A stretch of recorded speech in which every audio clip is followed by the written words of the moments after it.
ጤና ይስጥልን የከበረ ሰላምታችን በመላው ዓለም ሆናችሁ ቃል ስፖርት ዩቲዩብ ቻናላችንን ለምትከታተሉ ውድ አድማጮቻችን ሁሉ ይድረስ ብለናል። ከእናንተ ከሆነው ቃል ስፖርት ዩቲዩብ ቻናል ለዚህም ሰዓት መርጠን ያሰናዳላችሁን ስፖርታዊ ጥንቅሮች በቅደም ተከተል እያጋራናችሁ ቆይታ የምናደርግ ይሆናል። እስከ ፕሮግራማችን ፍጻሜ ቆዩ። ላይክ፣ ሰብስክራይብ፣ ሼር ማድረግ ዛሬም እንዳይረሳ ብለናል። ዛሬም በርከት ያሉ ጨዋታዎች ይደረጋሉ። በቃል ስፖርት ዩቲዩብ ቻናል በሀሳብ መስጫ ሳጥናችን ላይ ቅድመ ግምታችሁ እንዲሁ ልታደርሱን ትችላላችሁ። እኛ በመረጃ ሰዓታችን አስቀድመን የተወሰኑ የአገር ቤት ጉዳዮችን እናነሳለን። በርከት ያሉ ተጨማሪ የአውሮፓ መረጃዎችን ይዘናል። ሪያል ማድሪድ የነጥብ ልዩነቱን ማጥበብ የሚችልበትን እድል አልተጠቀመም። ከዚህ ጨዋታ ጋር በተያያዘ ግን በርካታ መረጃዎችን ይዘንላችኋል። በርካታ አነጋጋሪ ሁነቶችን በስቴዲየሙ ነበሩ፣ ቀይ ካርዶችን ጨምሮ ማለት ነው። በስቴዲየሙ ከነበሩ ሁነቶች ውስጥ ለየት ያሉትን መርጠን ይዘንላችኋል። ሌላኛው የስፔኑ ኃያል ክለብ ባርሴሎና ዛሬ ያችን ውጤት ለመቀልበስ ይጫወታሉ።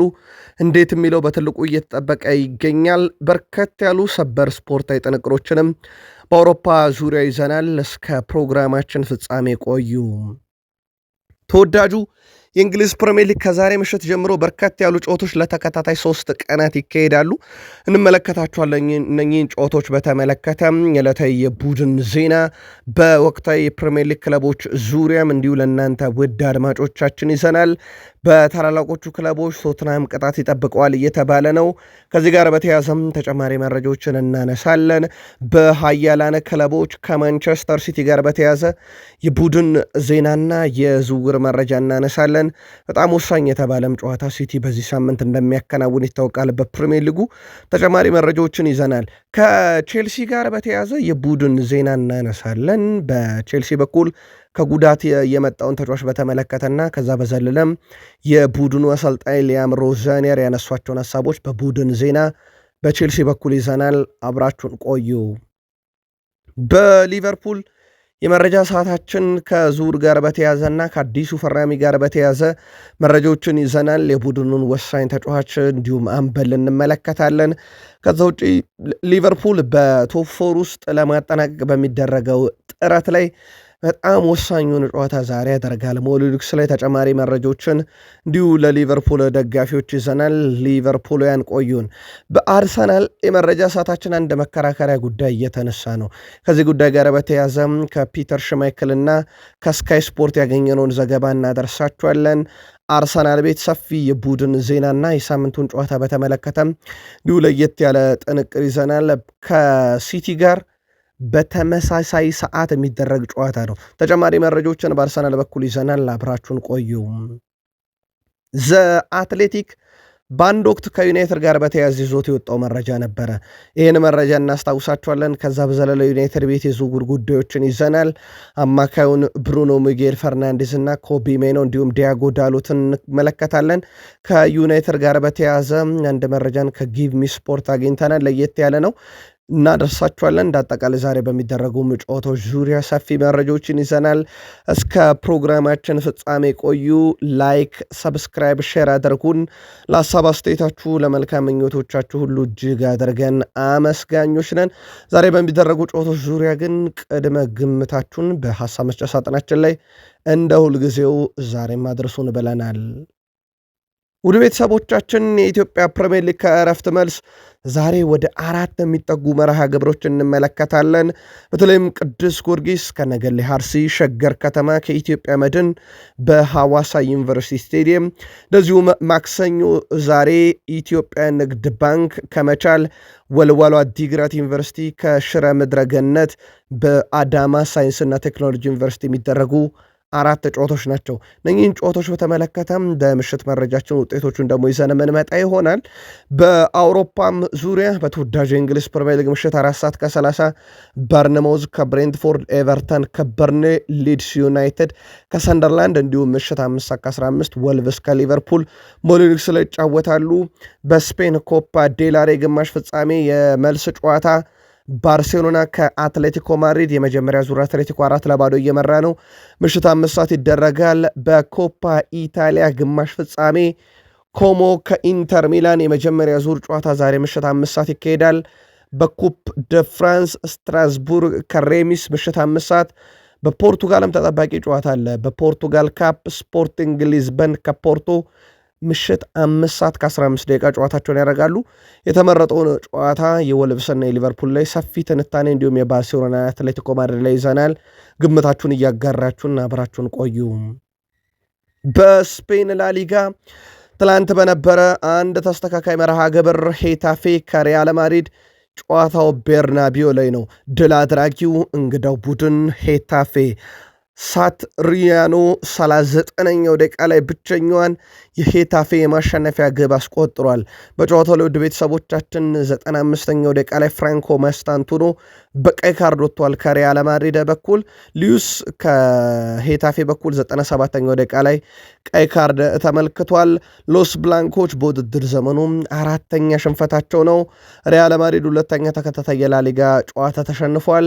ይህንም ተከትሎ ሪያል ማድሪድ ከባርሴሎና ያላቸው ነጥብ ልዩነት 4 ሆኗል። ሪያል ማድሪድ በ60 ነጥብ 2ኛ ነው። ሄታፌ ነጥቡን 32 ማድረስ ችሏል። ቀጣይ አርብ ሪያል ማድሪድ ከሴልታ ቪጎ፣ እሁድ ሄታፌ ከሪያል ቤትስ ጋር እንዲሁ ቀጣይ ጨዋታቸውን የሚያከናውኑ ይሆናል። አልቫሮ አርቢዮላ አሁን 4 ሽንፈቶችን ተሸንፏል በ12 ጨዋታ ኦፊሻል የነጥብ ጨዋታዎች ማለት ነው በሪያል ማድሪድ ቤት። በነገራችን ላይ ዣቪ አሎንሶ ቡድኑን እየመራ 2 የላሊጋም ተከታታይ ጨዋታ እንዲሁ ተሸንፎ ያቅም ነበረ። አርቢዮላ ግን ቡድን ተሸንፏል። ከዚህ ጋር በተያዘም አርቢዮላ የዋንጫ ፉክሩ አበቃዊ ሲባል የለም ገና ነው። ቀሪ 36 ነጥቦች አሉ። እስከ መጨረሻው እንፋለማለን።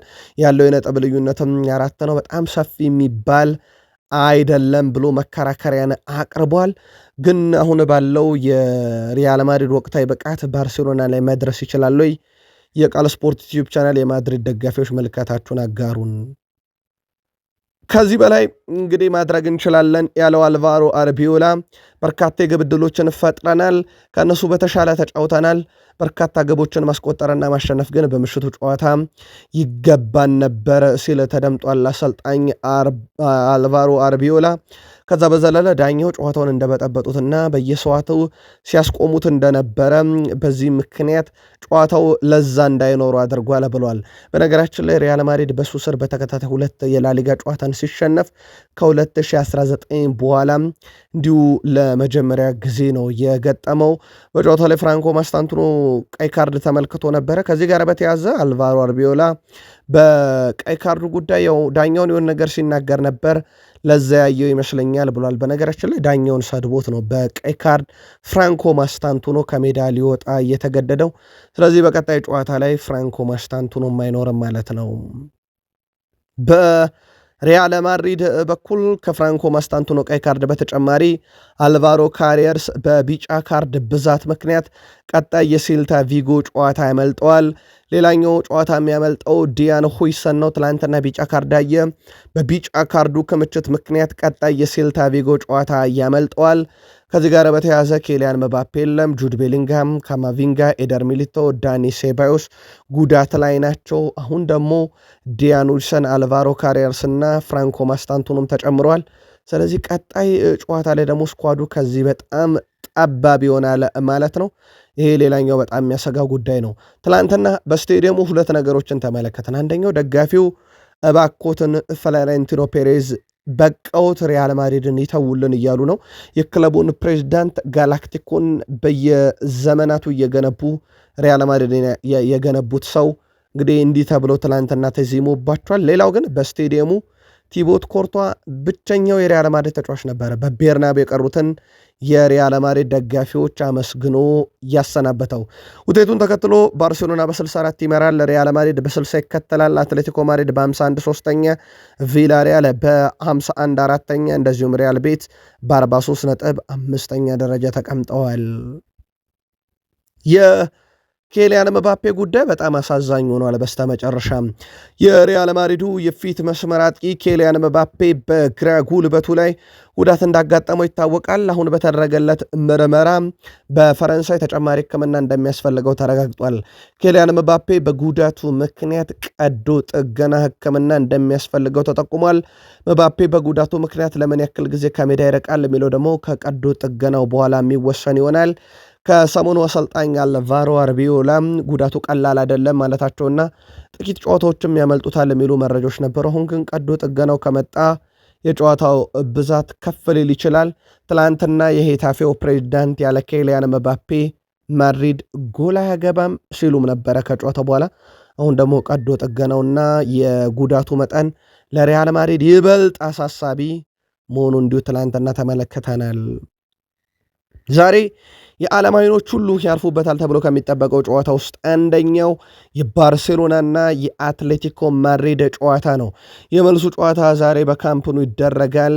የመጀመሪያ ዙር ጨዋታ በሜትሮፖሊታኖ አትሌቲኮ ማድሪድ 4-0 እየመራ ነው። ባርሴሎና በዚህ ዓመት 31 ድል 2 አቻ 7 ሽንፈት፣ አትሌቲኮ ማድሪድ በዚህ ዓመት 24 ድል 8 አቻ 9 ሽንፈት ገጥሞታል። ባርሴሎና በመጨረሻዎቹ 5 ጨዋታ 3 ድል 2 ሽንፈት ሲገጥመው አትሌቲኮ ማድሪድ ከመጨረሻ 5 ጨዋታ 3 ድል 1 አቻ 1 ሽንፈት አለው። ሁለቱ ክለቦች በመጨረሻ 4 ግንኙነታቸው ባርሴሎና 3ቱን ሲረታ የመጨረሻውን ጨዋታ አትሌቲኮ ማድሪድ 4-0 ረቷል። በታሪክ ባርሴሎና 114 ጊዜ በላይ አትሌቲኮ ማድሪድን ሲረታ አትሌቲኮ ማድሪድ 83 ጊዜ ረቷል። 58 ጊዜ አቻ ወጥተዋል። የዛሬ ምሽት 5 ሰዓቱን ጨዋታ ባርሴሎና ይቀለብሷል አይቀለብሰውም? ትልቁ ጉዳይ ነው። ቅድመ ግምታችሁን በዩቲዩብ ገጻችን ላይ ያጋሩን። አትሌቲኮ ማድሪድ ዛሬ ምሽት ከባርሴሎና ጋር ተጠባቂ የኮፓ ዴል ሬይ ግማሽ ፍጻሜ መልስ ጨዋታውን እንደሚያደርግ ይታወቃል። የመጀመሪያ ጨዋታውን አትሌቲኮ ማድሪድ 4-0 እየመራ እንደሆነ ይታወቃል።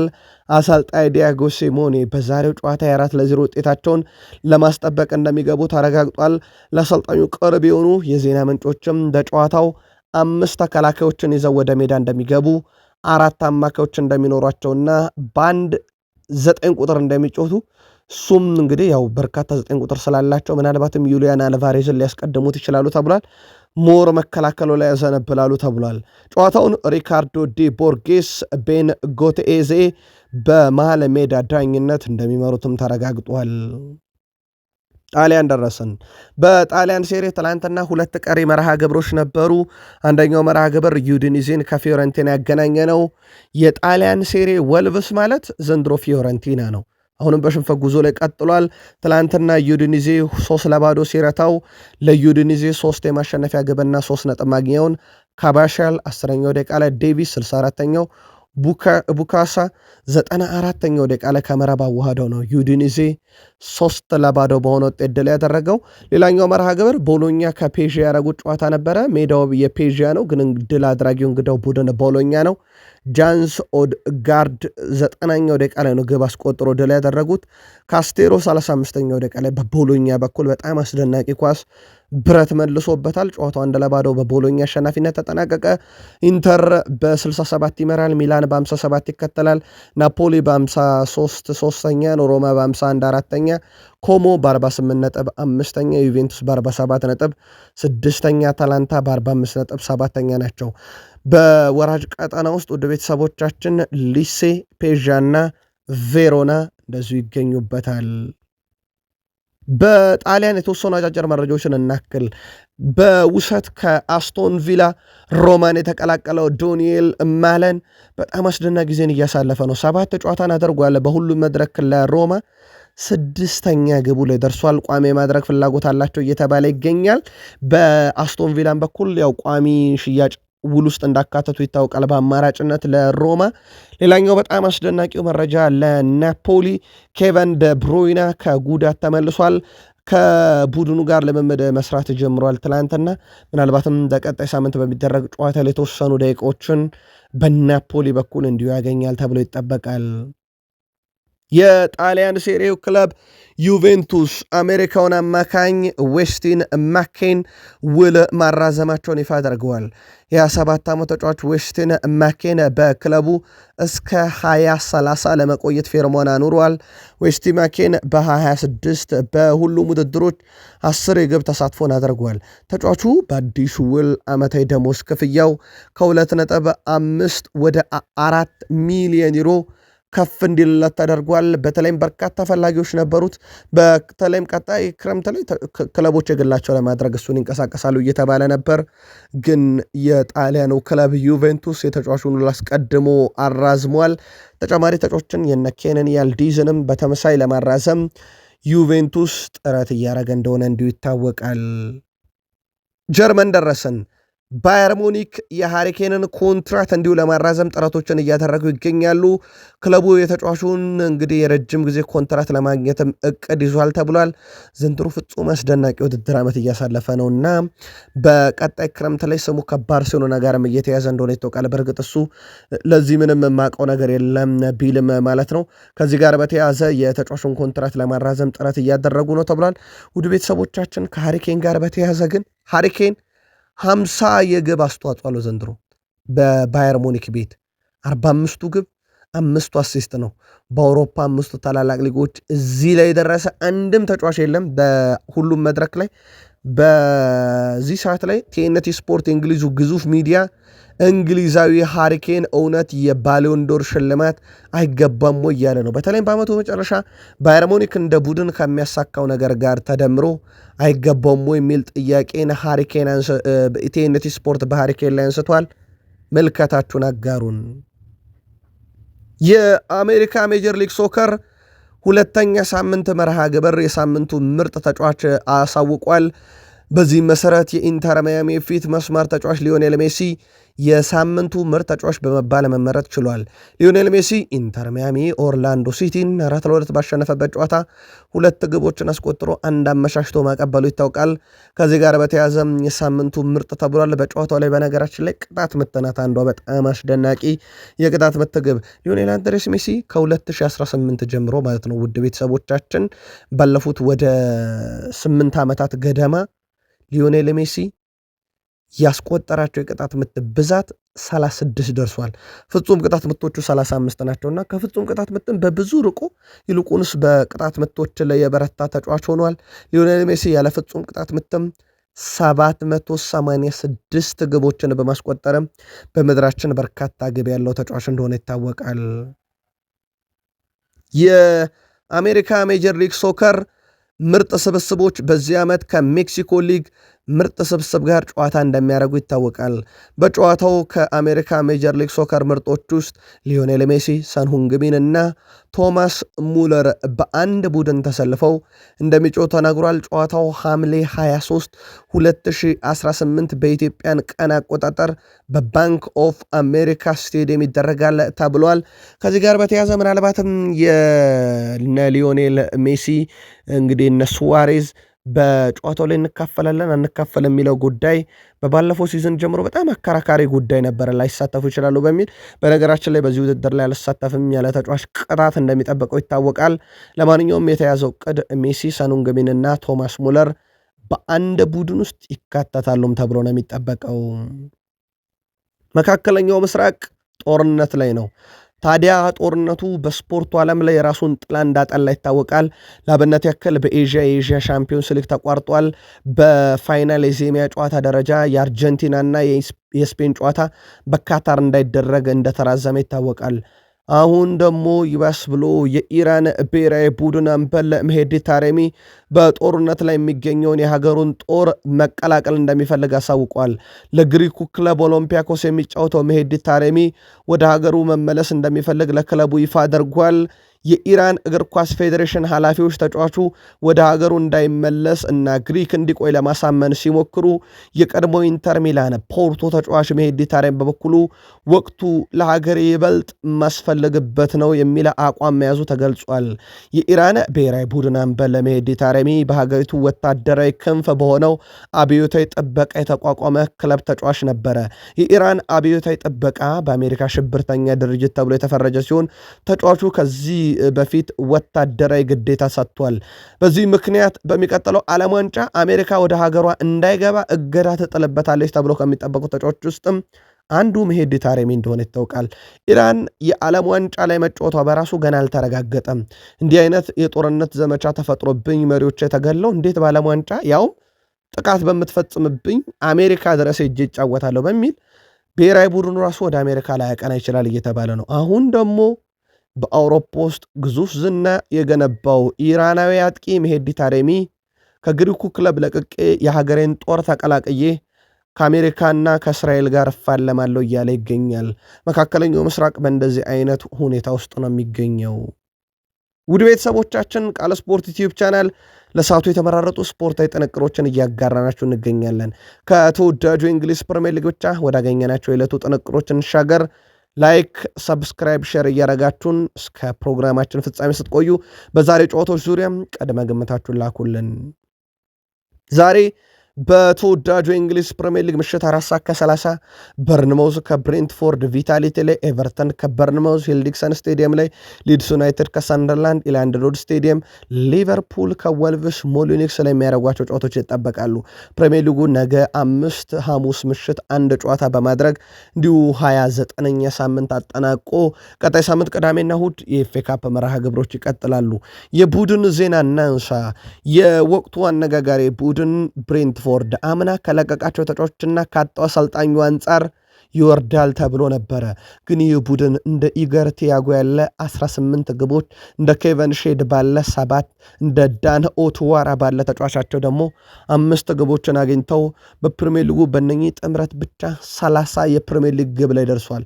የእነኚህ 3 ተጫዋቾች ጥምረት ብሬንትፎርድን በአስደናቂ ጉዞ ላይ እንዲገኝ ያደርጓል። በግብ ጠባቂነት ከሊቨርፑል የወሰዱት ኮማኒ ኬለር ምርጡ ዘባቸው ነው። በእርግጥ በባለፈው ጨዋታ አልነበረም። በዚህ ሳምንት በሚደረግ የፕሪሚየር ሊግ ጨዋታ ላይ በተለይም ብሬንትፎርድ በበርንማውዝ ሜዳ በሚያደርገው የዛሬ ጨዋታ ላይ ወደ ቡድኑ ይመለሳል ሲሉ ተደምጠዋል አሰልጣኙ። በዚህ ሲዝን በፕሪሚየር ሊጉ በርካታ የማዕዘን ምቶችን የሞከረው ቡድን በነገራችን ላይ ኒካስል ነው። አርሰናልና ሊቨርፑል እነ ኤቨርተን ተመላልሶ ያስቆጠሩት እንጂ እንደ ኒካስል የሞከረ የለም። 192 አርሰናል 170፣ ቼልሲ 168፣ ሊቨርፑል 163፣ በርንማውዝ 159 የማዕዘን ምቶችን ሞክረዋል። ዘንድሮ የቆመ ኳስ የት እንደደረሰ በአርሰናል የመረጃ ሰዓት እናደርሳቸዋለን። በተለይም የማዕዘን ምቶች የቆሙ ኳሶች ፕሪሚየር ሊጉን አበላሽተውታል የሚል ትችት እየቀረበ እንደሆነ ይታወቃል። ቶትናም ሆትስፐርስ ዘንድሮ ያው በእግር ኳስ ደረጃ በጣም ፈታኙን ዓመት እያሳለፈ ነው በታሪኩ። በዛ ላይ በቡድኑ 71 ቢጫ ካርዶችን አይቷል ቡድኑ በማስጠንቀቂያ ደረጃ። ይሄ ከፕሪሚየር ሊግ ክለቦች ቀዳሚ ያደርገዋል። ብራይተን 68፣ በርንማውዝ 67፣ ቼልሲ በ65፣ ወልቭስ በ60 ይከተሉታል። በእርግጥ የቼልሲን ያህል ቀይ ካርድ አልተመለከቱ። እዚህ ቡድን ላይ ደግሞ ሌላ አደጋ ተጋርጧል። በአውሮፓ ሻምፒዮንስ ሊግ ከአትሌቲኮ ማድሪድ ጋር የሚያደርጉት ጨዋታ ላይ ቅጣት ሊተላለፍባቸው መሆኑ ተነግሯል። የአውሮፓ እግር ኳስ ማህበር ስፐርስ በጀርመን ከፍራንክፈርት ጋር ባደረጉት ጨዋታ ላይ 3 ደጋፊዎች የተከለከለ አንድ ምልክት በማሳየታቸው ምክንያት ከአትሌቲኮ ማድሪድ ጋር ከሚያደርጉት የሜዳ ውጪ ጨዋታ ያለ ደጋፊ ሊጓዙ ይችላሉ ተብሏል። ይህን ተከትሎ ክለቡ በአሁኑ ሰዓት ላይ ይግባኝ የጠየቀ ሲሆን ክለቡ 3ቱ ግለሰቦች ወይም በተከለከለው ድርጊት ላይ የተሳተፉ የቶትናም ደጋፊዎች ብቻ ይቀጡ እንጂ መላው ደጋፊ አይቀጣብኝ፣ ሜትሮፖሊታኖ ስቴዲየም ላይ እንዴት ያለ ደጋፊ እጫወታለሁ እያለ ይገኛል። በቅርቡ ከፍራንክፈርት ጋር ባደረጉት ጨዋታ ነው ይህን አስቀያሚ ድርጊት ወይም አጸያፊ ድርጊት የቶትናም ደጋፊዎች የፈጸሙት። ይሁን እንጂ ክለቡ ከጀርመን ፖሊስና ከሜት ፖሊስ ጋር በመተባበር በፍራንክፈርት ደጋፊዎች ላይ ይህንን ምልክት ያሳዩ ግለሰቦች ተለይተው በክለቡ ማዕቀብና እገዳ ፖሊስ መሰረት ላልተወሰነ ጊዜ እገዳ እንደተጣለባቸውን ማረጋገጥ እንወዳለን ብሏል ቶትናም። ክለቡ ሁሉንም አይነት መድሎ በጽኑ ይቃወማል። ስለዚህ በተቻለ መጠን ጠንካራ እርምጃ እንወስዳለን። ጥቂት ደጋፊዎች የሚያሳዩት አጸያፊ ባህሪ የክለባችንን ሆነ የተቀሩ ደጋፊዎቻችንን እሴት በምንም መልኩ አያንጸባርቅም።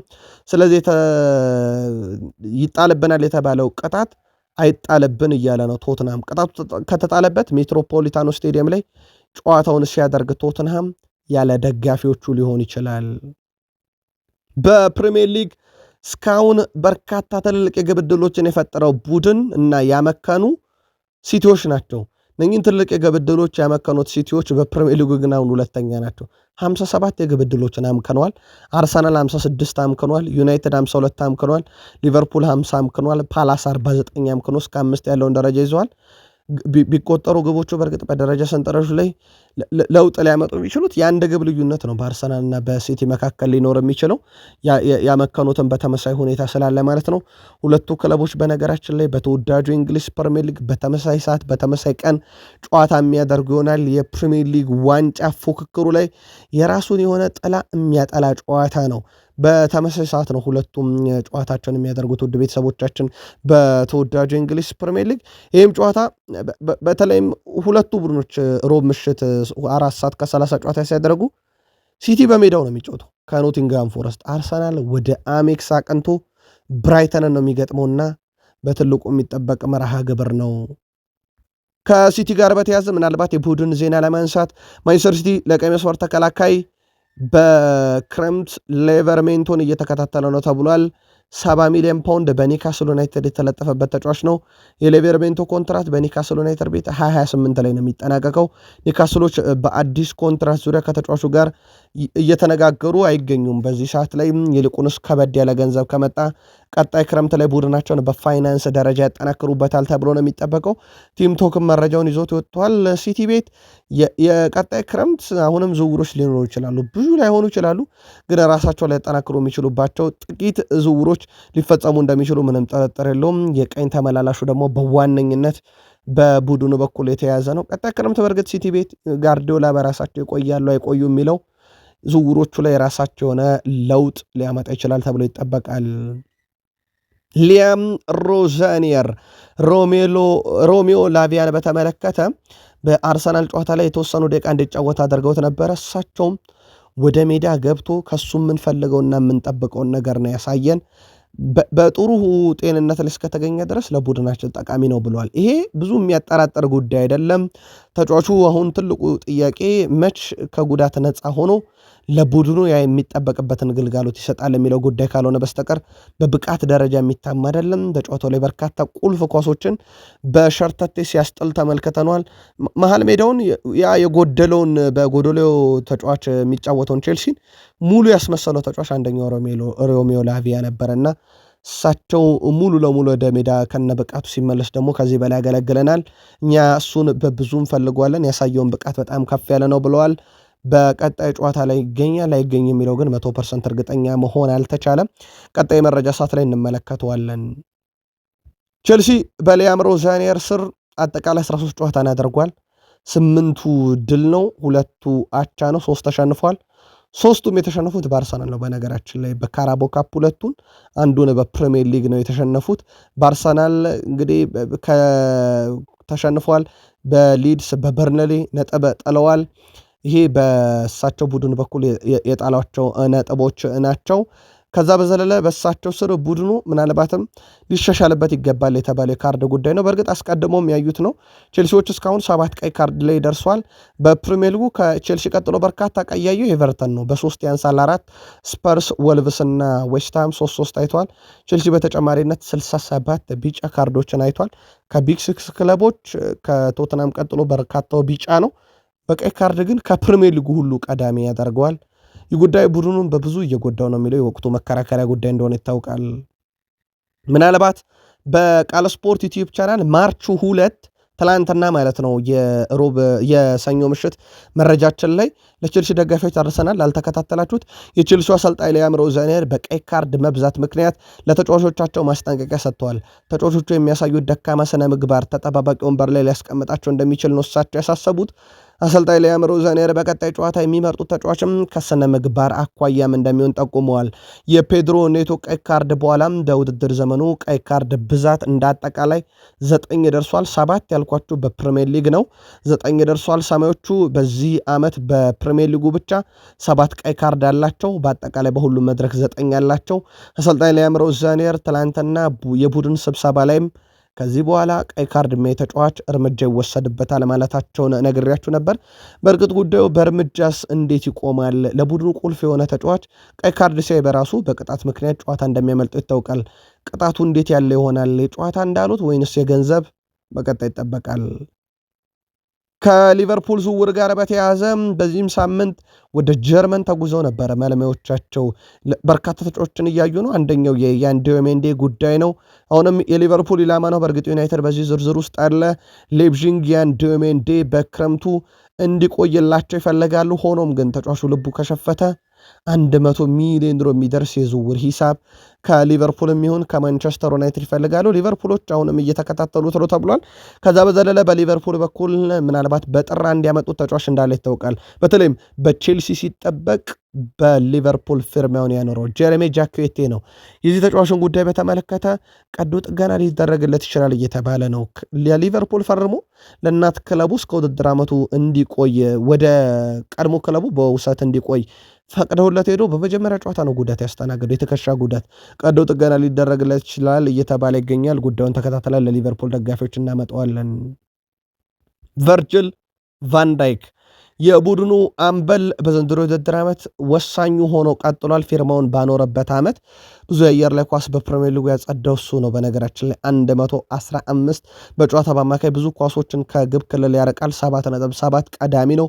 ብዙ የአየር ላይ ግንኙነቶችን ያሸነፈው እሱ ነው። 136 በፕሪሚየር ሊጉ በጨዋታ በአማካይ ብዙ የአየር ላይ ኳሶችን ያሸንፈዋል። ወደ 4.9 ብዙ ኳስ አቀብሏል። ወደ 2144 ኳሶችን በትክክል አቀብሏል። ይሄ ዘንድሮ ለቡድኑ ቁልፍ መሆኑን ማሳያ ነው። ከእሱ ጋር ኮንትራቱን ያራዘመው ሳላ 10 ተከታታይ ጨዋታ በፕሪሚየር ሊግ ግብ ሳያስቆጥር እንደተጓዘ ይታወቃል። የቨርጅል ቫንዳይክ ኮንትራት ማራዘም ግን ለቡድኑ በጣም ወሳኝ ሆኗል። ምናልባት ዛሬ ሳላ የ10 ተከታታይ ጨዋታ ግብ ያለማስቆጠር ሂደቱን ይቋጭ ሆነ የሚለው ይጠበቃል። አርኔ ስሎት ትላንትና ከዚህ ጨዋታ በፊት በሰጡት ጋዜጣዊ መግለጫ ፕሪሚየር ሊግ ጨዋታ እያየው አይደለም፣ ምክንያቱም የቆመ ኳስ በስቶበታል ማለታቸው ይታወቃል። ዛሬ እሳቸው ቡድን ወልቭስን እንዴት ያሸንፋል ያለ ቆመ ኳስ የሚለው ደግሞ በትልቁ ይጠበቃል። ጨዋታው ሞሊኒክስ ላይ ነው የሚደረገው። ምሽት 5 ሰዓት ከ15 ሲል ይጀምራል በኢትዮጵያን ሰዓት አቆጣጠር። ወልቭስ 6 ድል ነው በዚህ ዓመት ያለው፣ 7ቱን ባቻ አጠናቆ 21ዱን ተሸንፎታል። ሊቨርፑል 23 ድል አለው፣ 7 አቻ 11 ሽንፈት ገጥሞታል። ወልቭስ በመጨረሻ 5 ጨዋታ 2 ድል 2 አቻ 1 ሽንፈት። በሊቨርፑል በኩል በመጨረሻ 5 ጨዋታ 4ቱ ድል ነው፣ 1 ሽንፈት በሲቲ የደረሰበት ነው። ሊቨርፑል ወልቭስን 62 ጊዜ ሲረታ ወልቭስ ሊቨርፑልን 36 ጊዜ ረቷል፣ 18 ጊዜ አቻ ወጥቷል። የመጨረሻ 4 ግንኙነታቸውን ነጥለን ብንመለከት 4ቱንም ሊቨርፑል አሸንፏል። 3ቱን 3-2 ነው ሊቨርፑል ያሸንፈው። አንዱን ጨዋታ 2-2 አሸንፏል። ዛሬስ እንደለመደው ሊቨርፑል ወልቭስን 2-1 ነው የሚያሸንፈው ወይንስ ወልቭስ ያንሰራራበታል ሊቨርፑል ላይና በፕሪሚየር ሊጉ መጥፎ ወራጅ ላለመሆን እየሰበሰበ ያለውን ነጥብ ያጠናክራል? ቀድመ ግምታችሁን በቃል ስፖርት ዩቲዩብ ቻናል በዩቲዩብ ገጻችን አጋሩን። ከአርሰናል ጋር በተያዘ ወዳገኘናቸው የዕለቱ ጥንቅሮች እንሻገር። ፒተር ሽማይክል ለዳቪድ ራያ እንግዲህ ክሬዲት ሰጥቷል። አርሰናል አሁን ያለበት ደረጃ ላይ የተገኘው በዚህ ግብ ጠባቂ ምክንያት ነው እያለ ነው። ፒተር ሽማይክል የቀድሞ ግብ ጠባቂ የቀድሞ ዩናይትድ ግብ ጠባቂ ነውና ለግብ ጠባቂ ልቡ ስስ ቢሆን አይገርምም። ግን የዳቪድ ራያን ብቃት ያው ዘንድሮ በገለልተኝነት በብዙ ማድነቅ ይቻላል። ቼልሲ ላይ ያዳናት ኳስ ደግሞ የሰሞኑ መነጋገሪያ እንደነበረች ይታወቃል። ምንም ይፈጠር ምንም አርሰናል ቤት እንደ ቡድን አርሰናል አሁን ያለበት ያለው በዳቪድ ራያ ነው እያለ ነው ፒተር ሽማይክል። ብዙ የሚያስማማ ይመስላል። ይሄ ከቼልሲም ጨዋታ ውጪ በርካታ ክሊንሺት ያለው እሱ ነው። በፕሪሚየር ሊጉ 13 ክሊንሺት እንዳለው ይታወቃል። በርካታ ያለቀላቸውን ኳሶች ያደናል። የቡድኑ ቁልፍ ተጫዋችም እንደሆነ ይታወቃል። የፒተር ሽማይክልን ሐሳብ አርሰናል ላይ እንዴት አገኛችሁት? ምላሻችሁን አጋሩን። አርሰናል ፕሪሚየር ሊጉን ካሸነፈ ምናልባትም ፕሪሚየር ሊጉን ያሸነፈ የሊጉ የምንጊዜም አስቀያሚ ቡድን ይሆናል እያለ ነው። የቀድሞ የቼልሲ ተጫዋች ክሪስ ሱተንም ይህንን ሐሳብ ተጋርቶታል። ከዚህ አንድ ሌላም ሌጀንድ ይህን ሐሳብ እያጋራ ነበረ። ከዓመታቶች በኋላ በምን አይነት ሂደት ዋንጫውን አሸነፈ የሚለውን ማን ትዝ ሊለው ይችላል? ዋናው ማሸነፋቸው ነው እየተባለ ይገኛል። አርሰናል በፕሪሚየር ሊጉ ጨዋታን የሚያሸንፍበት መንገድ አሁን በጣም የተበላሸና ውብ አይደለም። በዚህ ምክንያት አርሰናል ያኔ ኢንቪንሲብሉን ዋንጫ ካነሳበት ቡድን ጋር እንኳን ብናነጻጽረው የአሁኑ ቡድን ማራኪ አይደለም እያለ ይገኛልና ወይም ደግሞ አርሰናል ከ22 ዓመት በኋላ ወይም ከ23 ዓመት በኋላ ዋንጫ አነሳ ተብሎ ሊነገር ይችላል እንጂ ይህንን ውድድር ቢያሸንፍ ትዝታ መሆን የሚችል አይነት አይደለም እያለ ነውና ምናልባትም ከዓመታቶች በኋላ ዋንጫውን ያነሳበት ሂደት ብዙ የሚያስደንቅ አይደለም እያለ ነው የቀድሞ የቼልሲ ተጫዋች ክሪስ ሱተን። ጉዳዩ አሁን በበርካቶች እንደ ሐሳብ እየተነሳ ነው። በባሌም በቦሌ ዋንጫው መምጣቱ ነው ዋናው ጉዳይ ከሚለው እሳቤ አንጻርና አርሰናል ባለፉት 3 ዓመታት ዋንጫውን ካጣበት እሳቤ አንጻር ይህን ሐሳብ እንዴት ትጋሩታላችሁ? አርሰናል ላይ አንጻፉልን። በዚህ ዝን በፕሪሚየር ሊጉ በተቃራኒ ቡድን ሳጥን ውስጥ የአርሰናልን ያክል ግን የተመላለሰ የለም። ውድ ቤተሰቦቻችን 981 ጊዜ ኳስ ነክተዋል። ሊቨርፑል 939 ሁለተኛ ነው። ሲቲ 923 አራተኛ ሶስተኛ፣ ዩናይትድ 772፣ አስቶን ቪላ 775 ኳሶችን በተቃራኒ ሳጥን ውስጥ ነክተዋል። የአርሰናል ግን ከፕሪሚየር ሊጉ ቀዳሚ ነው። 981 ኳስ በተቃራኒ ሳጥን ውስጥ በመንካት ቀዳሚው ቡድን ነው አርሰናል። ምናልባት ሌላኛው ማሳያ ቁጥር ነው የዚህኛው ፉትሞብ ነው መረጃውን ይዞት የወጣው ከቆመ ኳስ ጋር የሚነሳው መከራከሪያና የማዕዘን ምት የሚባለው ምናልባት አብዛኞቹን አርሰናል እያስቆጠራቸው ስለሆነ ነው በአርሰናል የመረጃ ሰዓት ያመጣ ነው። ዘንድሮ 138 የማዕዘን ምት ተቆጥሯል በፕሪሚየር ሊጉ። አምና በሙሉ ሲዝኑ 135 ነው የተቆጠረው። አሁን ፕሪሚየር ሊጉ ገና ከ10 በላይ ጨዋታዎችን ከ9 በላይ ጨዋታና ከፕሪሚየር ሊጉ ገና ቀሪ ጨዋታዎች እያሉት እያንዳንዱ ቡድን በ3 ኳስ በላይ የማዕዘን ምት ተቆጥሯል ዘንድሮ። ያው በርካታ ግብ ገና ይቆጠራል ተብሎ ይጠበቃል። ምናልባት እንደ ማሳያ ካየ ነው ከአምናው ሲዝን በላይ ዘንድሮ ብዙ የማዕዘን ምት ተቆጥሯል። አርሰናል በሳምንቱ በጣም ወሳኝ የተባለውን ጨዋታ ሮብ ምሽት 4 ሰዓት ላይ ወደ አሜክስ አቅንቶ ከብራይተን ይጫወታል። ብራይተን እንደ ከዚህ ቀደሙ ጠንካራ ቡድን አይደለም፣ ግን ወቅቱ ጥሩ አይደለም የትኛውንም ቡድን በዚህ ሰዓት ለማሸነፍ። በዛ ላይ አርሰናል ከሜዳ ውጭ ነው ጨዋታውን የሚያደርገው። ከቀሩት የለንደን ውጭ ጨዋታዎችም አንደኛው እንደሆነ ይታወቃል። ሲቲ ደግሞ ያው በሜዳው ከኖቲንግሃም ፎረስት ነው የሚጫወተው። ብራይተን ከአርሰናል የሚያደርጉትን ጨዋታ በመሃል ሜዳ ዳኛ ክሪስ ካቫና በዋና ዳኝነት፣ ማይክል ሳሊስበሪ ደግሞ በቫር ዳኝነት ጨዋታውን እንዲመሩት ተሹመዋል። በአንድ ወቅት ውድ ቤተሰቦቻችን ካስታወሳችሁ ዘ አትሌቲክ በክረምት የተፈጸመ በጣም አስቀያሚ ዝውውር ምረጡ ብሎ እጩ ዝርዝሮችን ይፋ ካደረገ በኋላ በርካቶች የውድድሩን አስቀያሚ ዝውውሮች እየመረጡ ነበረ። በዛ ሰዓት ላይ ውድ ቤተሰቦቻችን ከተመረጡት ውስጥ የዩናይትዱ ቤንያሚን ሼሽኮ ይጠቀስ ነበረ።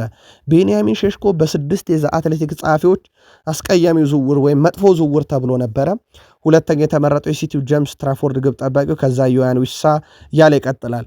ግን ቤንያሚን ሼሽኮ ነበረ መጥፎ ዝውውር የተባለው። አሁን ያ ቤንያሚን ሼሽኮ በየ43 ደቂቃው ጎል ያስቆጥራል። ይሄ በፕሪሚየር ሊጉ በትንሽ ደቂቃ በርካታ ግብ የሚያስቆጠረው ተጫዋች ነው። ባለፉት 8 ጨዋታ 7 ግብ ያስቆጠረው ቤንያሚን ሼሽኮ ማለት ነው።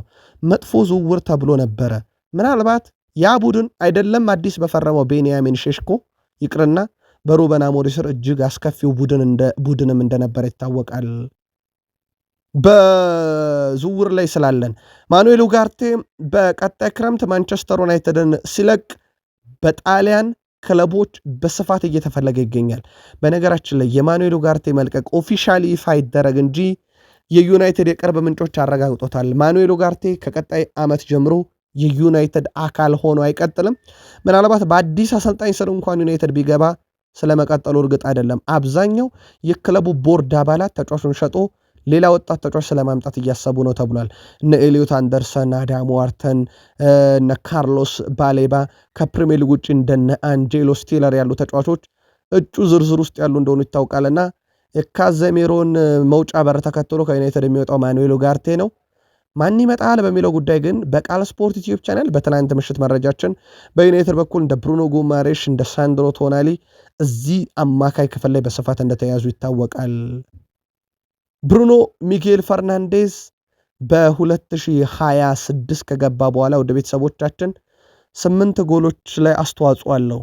ይህ ከፍተኛው ቁጥር እንደሆነ ይታወቃል። ከዚህ ጋር በተያያዘ የቀድሞ የቡድን አጋሩ አንቶኒ ማርሻል በሳምንቱ ብሩኖ ባሳየው ብቃት በጣም ደስተኛ መሆኑን ተናግሮ አሁንም ጨዋታን ሲከታተል የብሩኖ ብቃት እንደሚያስገርመው ተናግሯል። በጨዋታው በእርግጥ ብሩኖ የጨዋታውም ኮከብ እንደነበረ ይታወቃል። 1 ግብ አስቆጥሮ 1 አሲስት አድርጓል።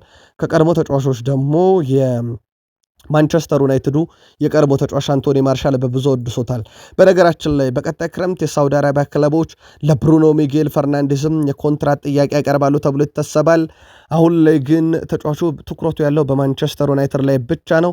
በማንቸስተር ዩናይትድ የአውሮፓን ትኬት መቁረጥ ያስፈልጋል፣ ተጫዋቾች በርካታ ጨዋታ ማድረግ አለባቸው እያለ እየተከራከረም እንደነበረ ይታወቃል። ከዩናይትድ ጋር በተያዘ ምናልባትም ማንቸስተር ዩናይትድ በውድድር ዓመቱ እያሳለፈ ከሚገኘው ጊዜ አንጻር ምናልባትም የቶኑ ያጠናቀቃል የሚለው በትልቁ ይጠበቃል። ዘንድሮ የአውሮፓ ሻምፒዮንስ ሊግ ትኬትን በተመለከተ ብዙ ጥያቄ እየመጣልን ነው።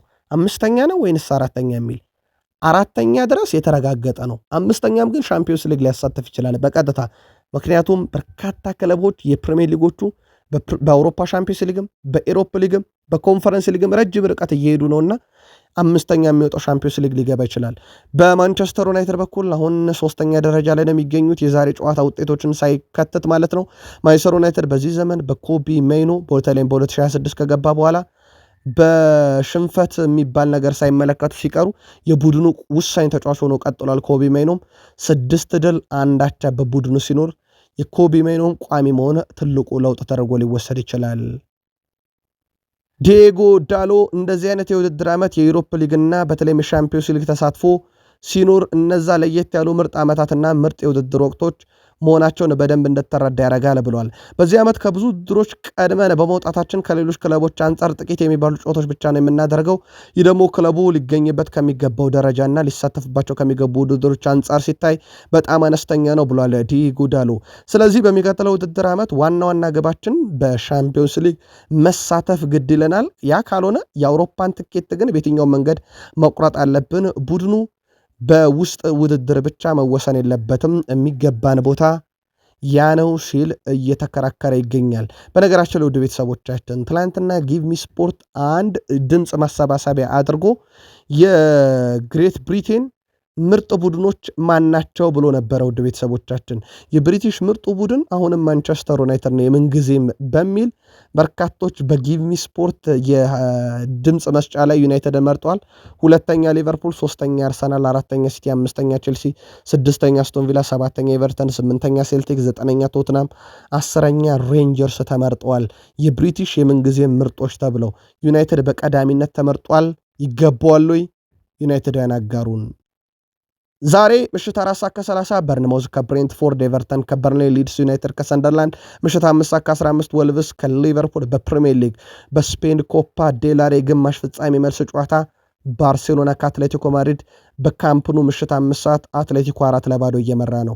በኮፓ ኢታሊያ የግማሽ ፍጻሜ የመጀመሪያ ዙር ጨዋታ ኮሞ ከኢንተር ሚላን ምሽት 5 ሰዓት፣ በኮፕ ደ ፍራንስ ስትራስቡርግ ከሬምስ ምሽት 5 ሰዓት፣ በፖርቱጋል ካፕ ምሽት 5:15 ስፖርቲንግ ሊዝበን ከፖርቶ ይጫወታሉ። ለምደግፏቸው ክለቦች መልካም ዕድል ይግጠማችሁ ብለን የአሁኑን ጥንቅር ከቃል ስፖርት ዩቲዩብ ቻናል አበቃን። ሰናይ ቀን